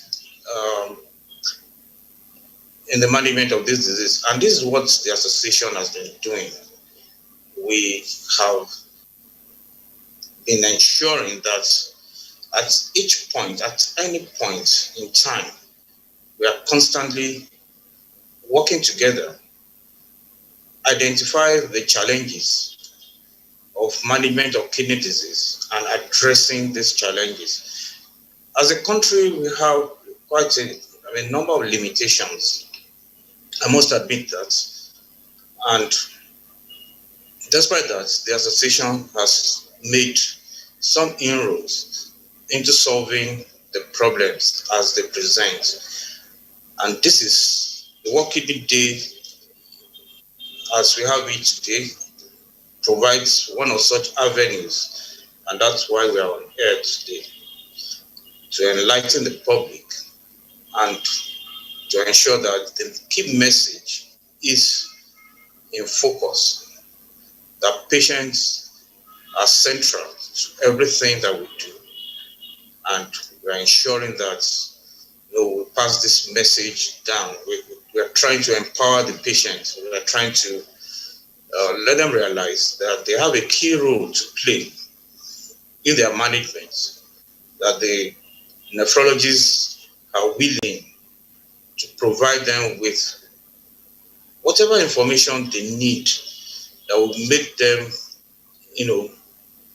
have an informed decision on the management or their management, that will make them engage in social activities, in their professional activities, in whatever activity that they want to engage in. We want to tell them that symptomatic treatment is feasible, that we can control a number of the symptoms that they fear. And so we are actually focused on quite a number of activities in making kidney care better for the patients who have kidney disease. We can continue to list a number of things that we've done in the past, but I think we have that. We, as an association, we can assure you that we've done a lot. Prof, it's good hearing all this from you, and of course the explanation has been made. And now let's look at the issue of other aspects of treatment and then living well with kidney diseases. And I think I need to get to Professor Ifuma Olasi there. And then let's hear her perspective, or let's hear your perspective, that is, on alternative medicine, therefore. As a consultant physician and nephrologist, there are so many things that happens, to the human being, especially the sick.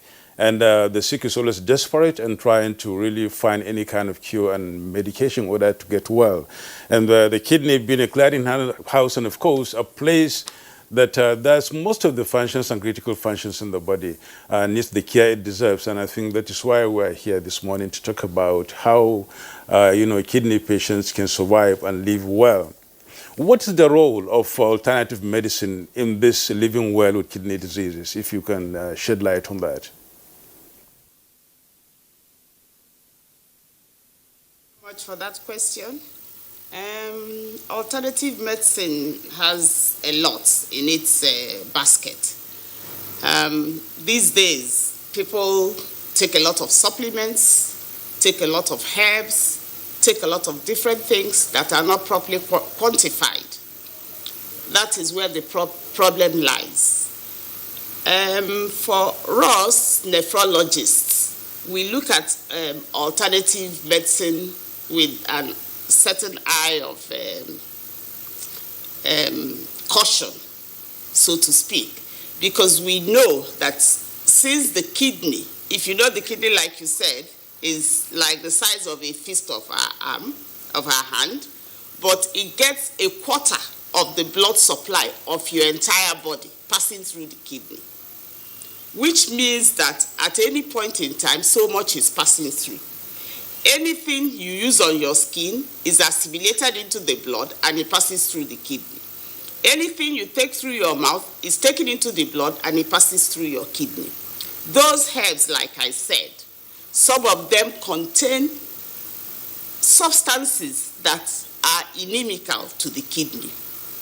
They destroy the kidney. For me, I keep telling my patients, or anytime I'm out talking about kidney disease and kidney health, we sing against going or using this alternative supplements and drugs, simply because, I'm not saying they are all bad, simply because we have not been able to quantify which ones that are okay. If you have vitamin C or vitamin D or vitamin E in your paraphernalia of supplements you're taking, those are fine. But you also have some other things like moringa, like some of these other things that are not okay to the kidneys, that will destroy the kidneys. So that is it about alternative medicine. That's why we are a bit, cautious about using alternative medicine. But before I move on further, I just want to highlight the point about what we call the golden rules in World Kidney Day. The golden rules of protection of your kidneys. There are about 8 of them. And they are simple things anybody can do. 1 is to be active, exercise. 2 is to eat right. For us in Africa, we should not take too much salt. Too much salt is not good for you, because from time immemorial, from our great-grandfathers, from our forefathers, we never had so much salt in the system. And of course, as nature does, our system got used to not taking so much salt. So that when you take so much salt, it's translated into something else. Maybe it translated into giving you hypertension. And you have heard hypertension kills the kidney. So we also talk about not smoking. We talk about drinking a lot of water so that you can flush out the debris. We also talk about having health checks. There's no reason why one shouldn't have a health check. Your cars, you always take them for servicing, let alone your whole body. There are times in life when somebody has to pass through health checks. When your child is growing up, entering primary school or nursery school, they often ask you to do a medical check. It's for a purpose and it's for a reason. And during such medical checks, a lot of things are picked up. I have picked up a young boy with diabetes. I have picked up a young girl with some malformation in the kidney. So if we get to know these things early, we can prevent kidney disease coming on. So like we know, prevention is better than cure. So, and then by the time you get into going to secondary school, you also needed to do a medical check. Or by the time you get to university. But what we find out is that most parents do not realize what those checks are for. They take it that it's a bother on their part. And you see them come to hospital and ask somebody to sign them up that my child is entering secondary school, please can you sign the medical check, without running the test. It's unconscionable.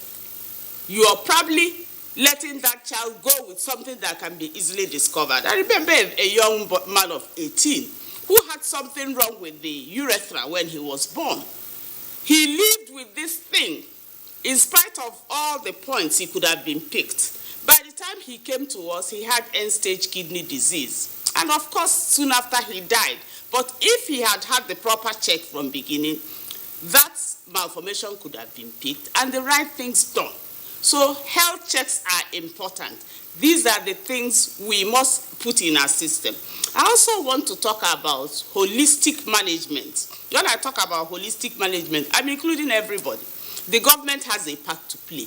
The legislatures have a part to play. They have to put in place enabling policies that will help patients. Kidney disease is a very expensive disease, even in Western world. People have to be helped. They have to be helped somehow in either the national insurance scheme or there has to be subvention for them. And the unfortunate thing is that most of the times the people that see suffering it are the poor for a good reason. Because in this environment, we happen to live near the equator. So the environment is very hot. And most of our people are farmers, rural dwellers that are farming in the farm. And when you're out there farming, you sweat and lose a lot of water. You don't replace that water. So your system is dehydrated. Your kidney is being affected. So in no time, years, they come up with kidney disease. You can, at that point, not even pinpoint the cause. I recall when I ran this study in Enugu, I did a study looking at, I was sponsored by the International Society of Nephrology to look at risk factors for kidney disease and cardiovascular diseases. So in that research, what I found was outstanding. I looked at the semi-urban population. I looked at the rural population. I found that the rural population had more kidney disease than the semi-urban.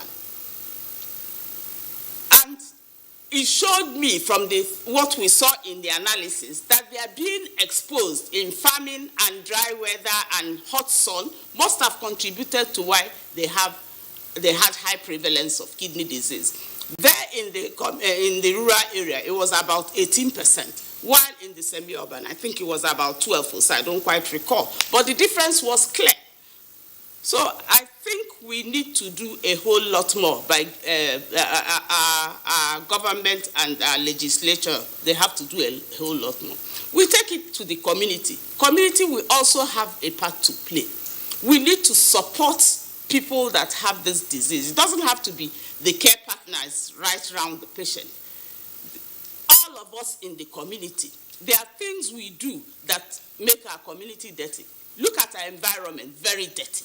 So infectious diseases are playing rife.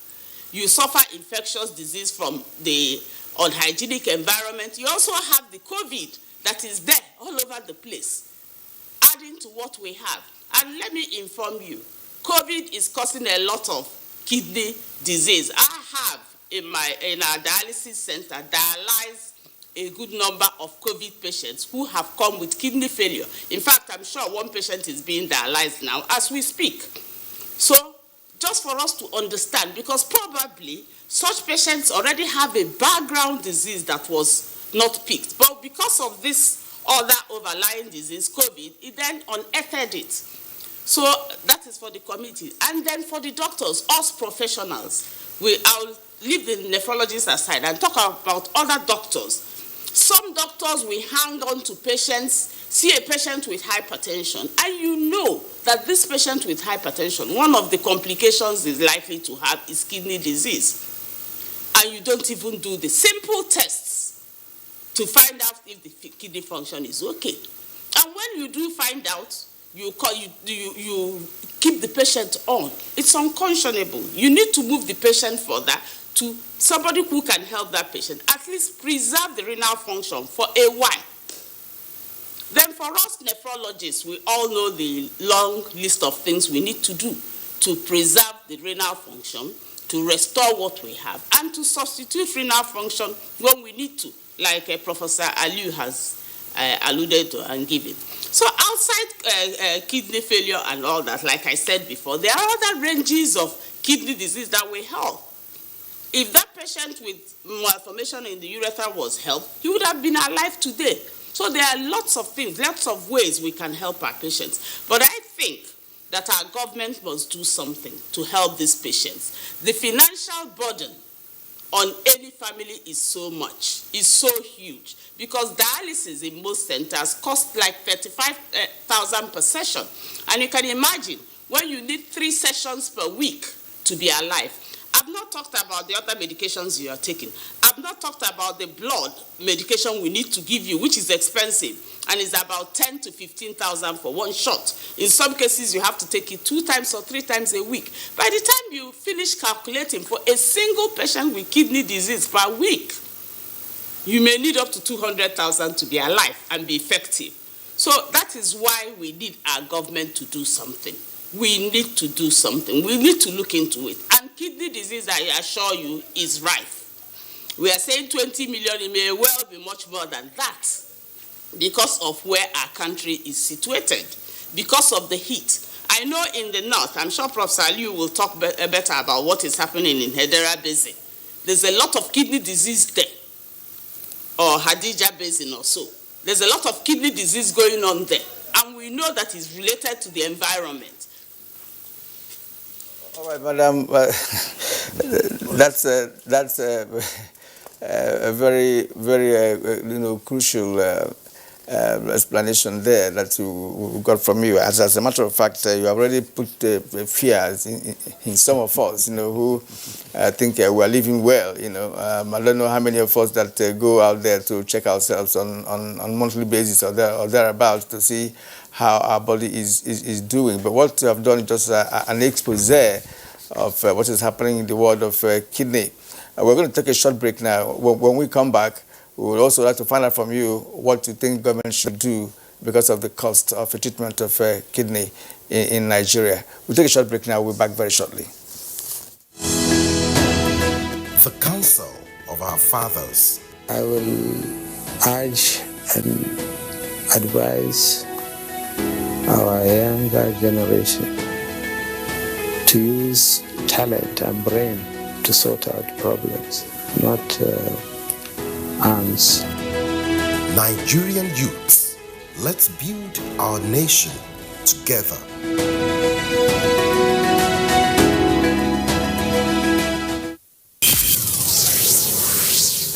A new edition of TV Guide is out with special focus on the game changer, His Excellency Governor Abdullahi Sule of Nasarawa State.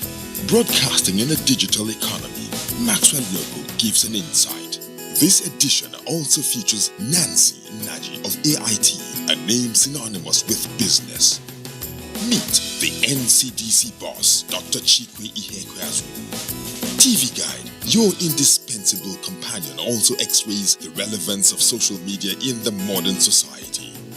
Meet some TV professionals who have impacted their spaces and other inspiring stories in sports, entertainment, and lots more.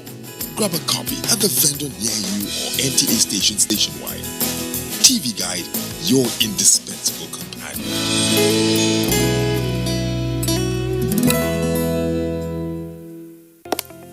Although social media as a channel of communication is inherently harmless, it becomes harmful and damaging when used without discretion and thoughtfulness. Bad social media users spread rumors and fake news without verification. But good social media users stop, reflect, and verify information before sharing it. Be a good social media user. Stop the spread of fake news. Verify the authenticity of your source and use social media responsibly for a better Nigeria. This message is brought to you by the Nigerian Television Authority, NTA, in collaboration with the National Orientation Agency.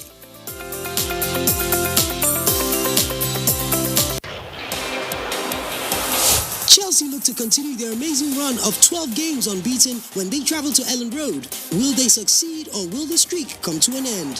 Find out as Leeds United welcome Chelsea this Saturday on the Premier League Live, showing on the network service of the NTA from 1 p.m. The Premier League Live is brought to you by Axis Bank, Babai Jebu, Lipton, and Close Up in association with Gold.com.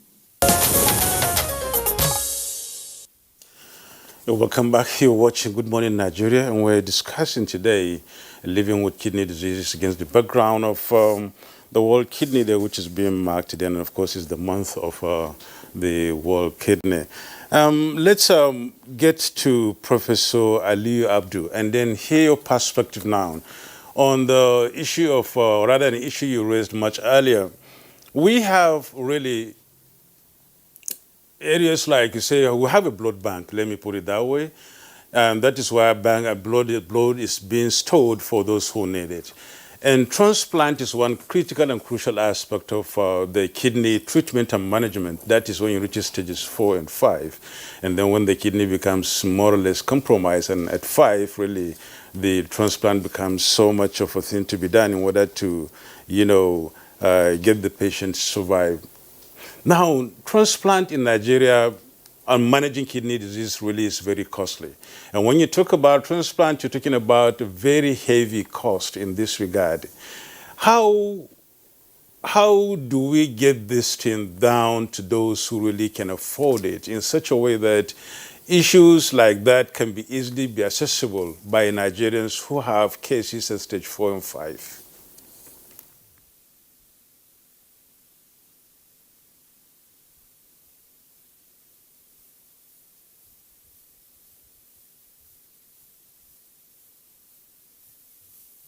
Prof. Awubusi have started talking about the role of the association in alleviating the suffering of this kidney disease patient.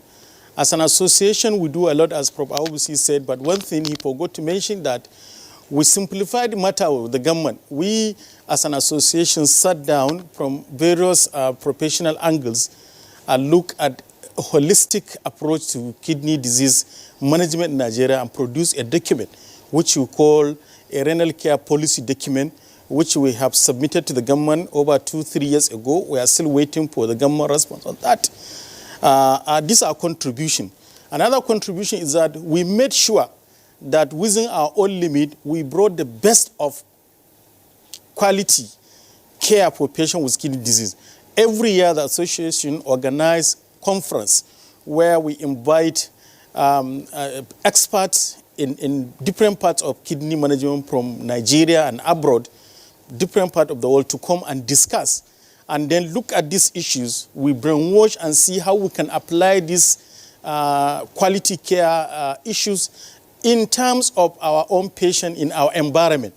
And every year we produce a communique after our conference, which we publish in national dailies, for those that are concerned to have a look at, and nobody has ever invited us for any discussion on that. As an association also, we formed a powerful delegate, which we went and met the Vice President of Nigeria, Professor Yemi Osunbanjo at that time. We presented the problems of kidney disease and kidney disease patients in Nigeria. We have discussed. And the present Minister of State for Health, Senator Momora, when he was a senator, when he was a chair of Senate Committee on Health, our association also visited him, and we had a fruitful discussion with him on way forward in assisting patients with kidney care. So in a nutshell, the association is doing its best. We have been on it, and we will keep doing it, advocacy, talking to government and individuals. And in this aspect, it's not only government should do something. Community, as Prof. Olasi rightly said, I can give you an example of a community that rose up and did what is supposed to be done. She mentioned Hadeja. Hadeja and its environment is known with kidney disease. We went there and conducted a research and found out that there's high prevalence of kidney disease around Hadeja. And what the community did, the emir of Hadeja called the people and sat down, and they have a community center, community-owned dialysis center, which they offer treatment at reduced price. The cost of dialysis in Hadeja Dialysis Center is about 5,000 naira now. And how are they sustaining it? Through mobilization. The well-to-do people in Hadeja contribute. The sons and daughters that are influential contribute to maintain the center. And they form a committee that is working to make sure that the center is functioning. So let me use this opportunity to call upon the government and individual to assist that project, which is one of its kind in Nigeria. It should never be allowed to fail, and I'm happy with what they are doing. So this is community perspective. And the individual, the philanthropist, I can give you many examples. In Kano here, there's a philanthropist for over 5 years now.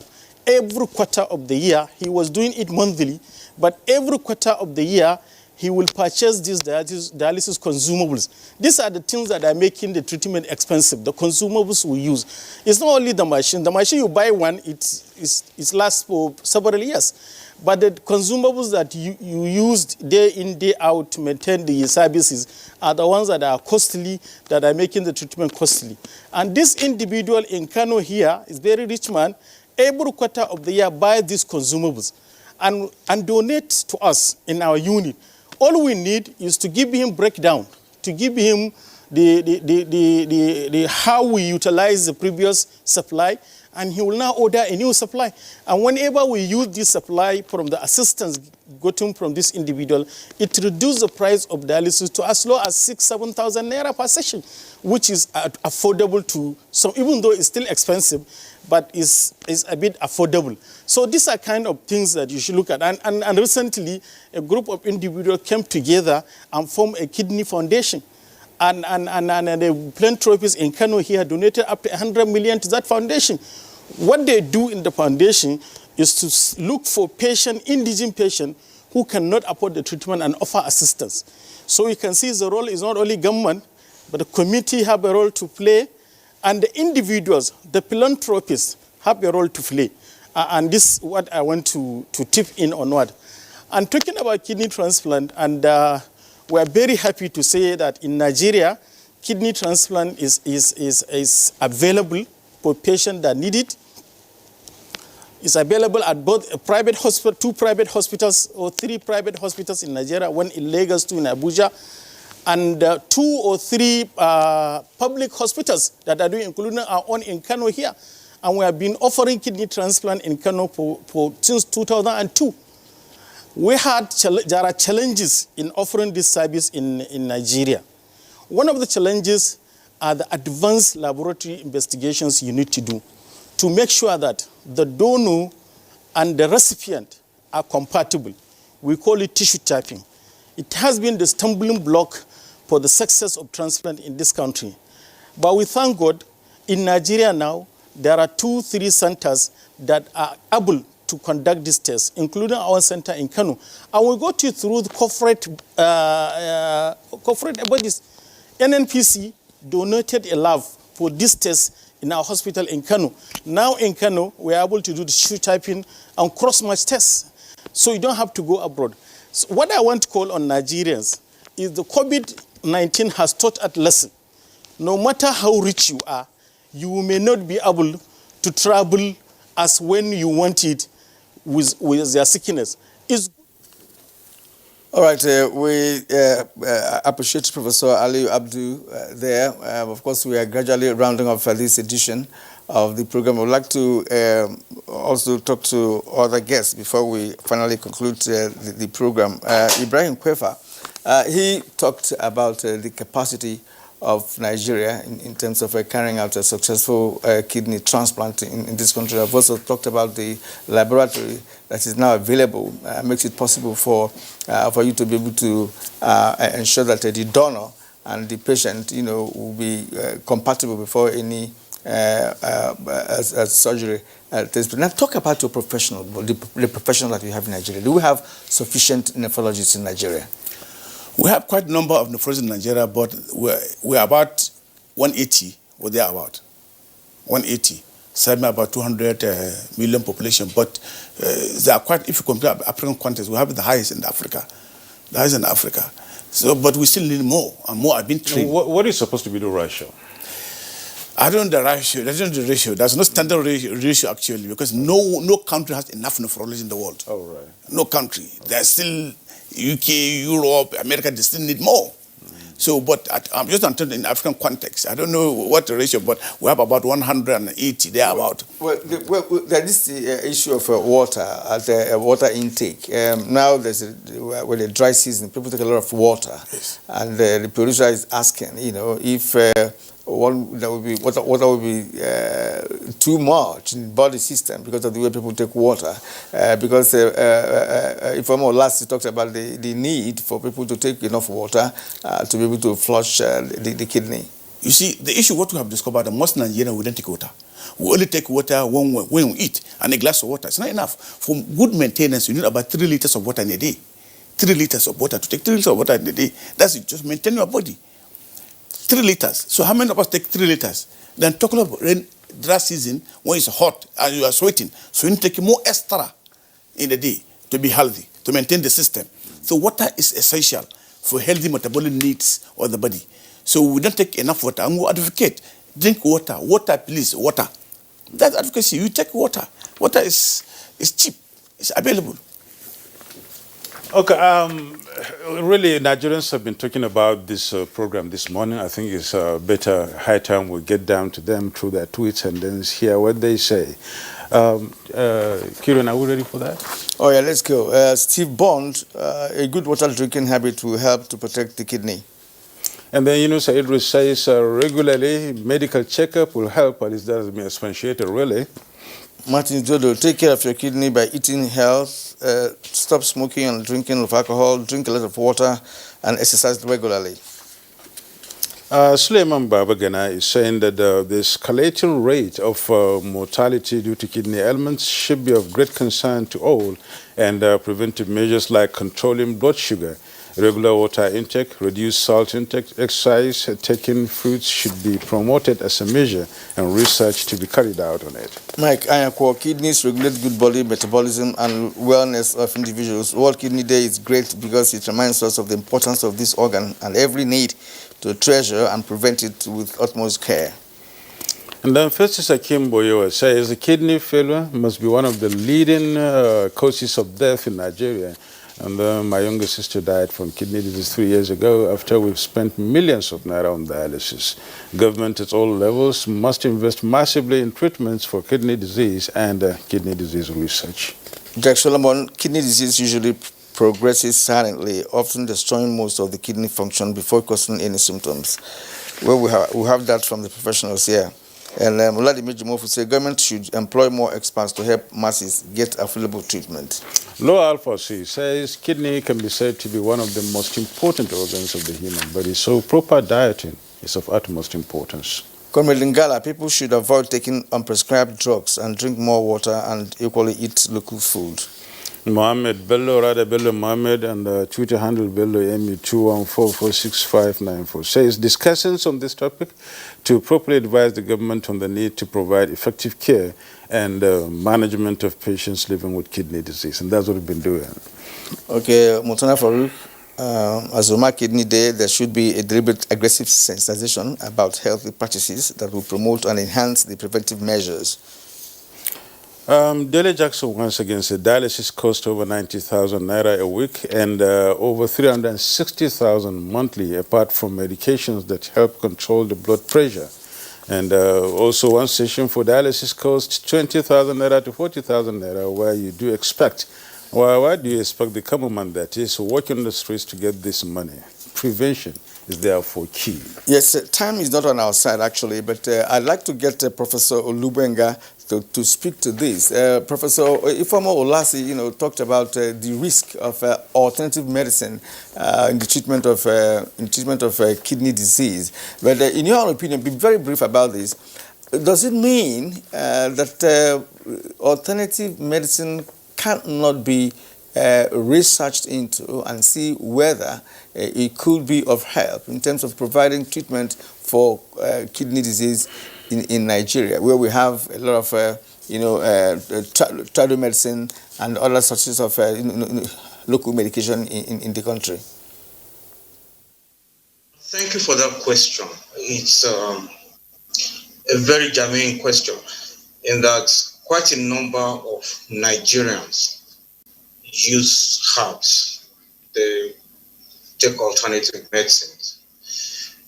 But the issue is we don't know the composition of those medications. We don't know the active ingredients. We don't know what they contain. Some of them can be injurious to the kidneys. We sometimes in the 80s or around that, there was this exhibition in Benin there. That's the herbalist, so to speak. And then around that time, if I can remember correctly, it was noticed that there was a kind of surge in patients presenting to the hospitals with kidney failure. And many of them had actually visited that exhibition. And so a number of them, those who visited a particular booth and purchased some drugs, actually came down with kidney function impairment. And we recognize that there are quite a number of, things that the herbalists put in their drugs that could be injurious. So, but the cross is, most of the time we don't know what those drugs contain.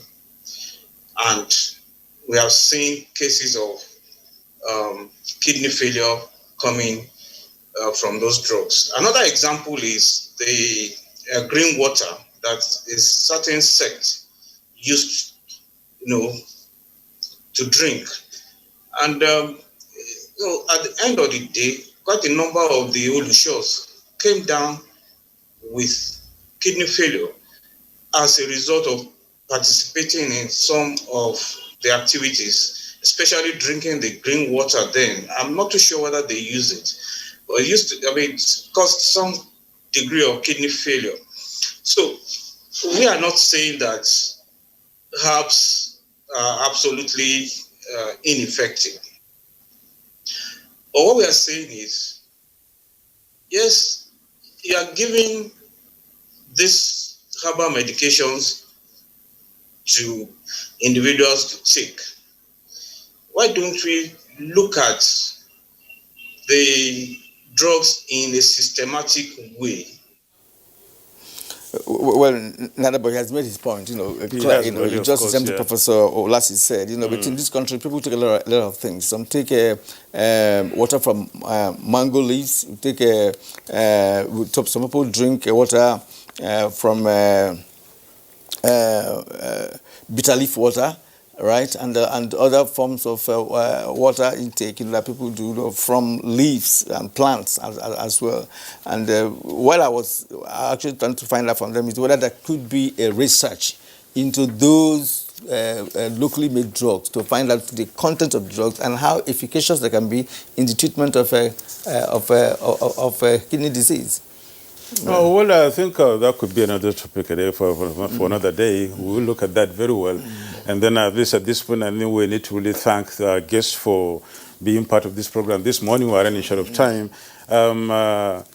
Professor Aliyu Abdu, we thank you so much for being part of this program. Professor Aliyu Abdu is a consultant physician and a nephrologist, head of nephrology unit, Aminu Kano Teaching Hospital, and Secretary General, Nigerian Association of Nephrology. Thank you so much for being part of this program this morning. And also thank consultant physician in our studio here, and then nephrologist Dr. Salihu Ibrahim Koifa. It's our pleasure you've been with us. It's a pleasure too. Thank you so much. Professor Ifeoma Olasi, consultant physician and nephrologist, College of Medicine, University of Nigeria, and member, World Health Organization Task Force on Transplantation and Organ Donation. It's our pleasure to be part of us this morning. We thank you so much, and we wish you all the best in this Kidney Month. Far away from Lagos, we must also thank Professor Olubenga Owobusiye, Head Nephrology, Lagos State University Teaching Hospital, Vice President, Nigerian Association of Nephrology, and President-elect Transplant Association of Nigeria. It's our pleasure. And we now, thank you so very much also for being part of this program. It's been a pleasure. We shall be back tomorrow with another package of Good Morning Nigeria. I am Yusuf Nadabus. I am Kiran Umayo. Have a great day.